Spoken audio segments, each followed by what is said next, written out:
Almost everyone nowadays takes pictures. Whether it's from a professional camera or a phone, you can capture the best kind of memories. How can you make this happen? Patricia Jaricchio has some helpful tips.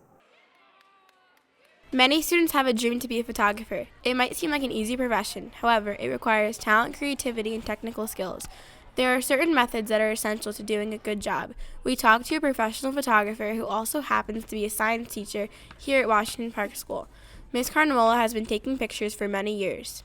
Ever since I was a little girl, I loved taking pictures, but I think it was sophomore year of high school is when I took my first class, and since then I've been taking classes and enjoying photography. Ms. Carnamola runs a photography business part-time.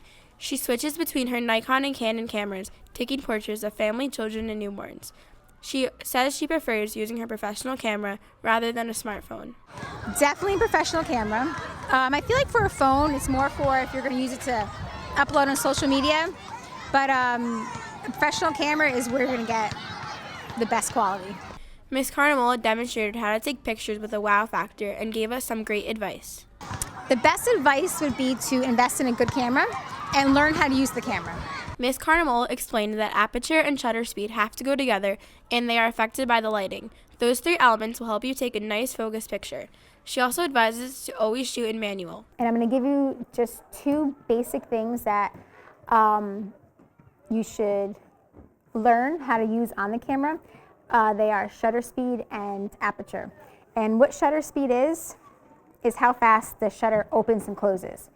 So if you're taking pictures of sports or kids running around, movement, you want to have a very fast shutter speed, so it opens and closes very fast. So it basically freezes the subject. So high numbers would be anything from 60 and above would freeze the subject.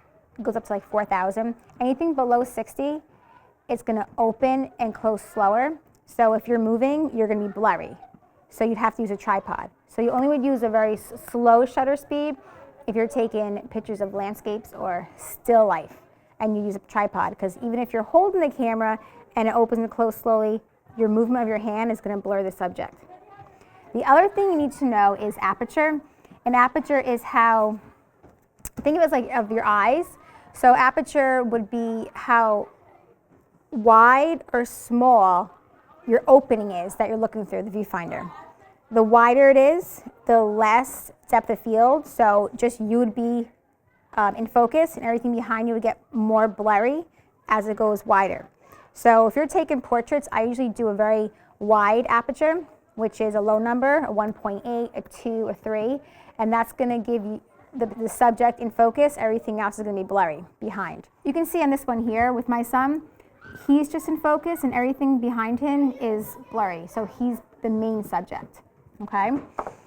The smaller the opening of the aperture, a higher number, up to 22, that's going to give you a more sharp depth of field, so everything would be in focus behind. So the whole, if you're doing landscapes or even shooting sports outside, everything would be in focus behind the subject.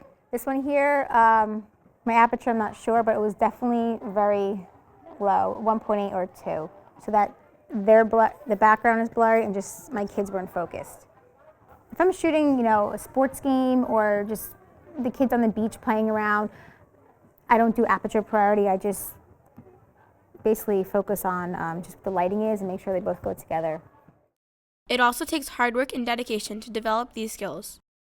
For Ms. Carnamola, becoming a professional photographer was not an overnight endeavor. She majored in photography in college at Montclair State University. The results speak for themselves. You, however, don't need to change your major to shoot like a pro. Patricia Jaricchio, TBN.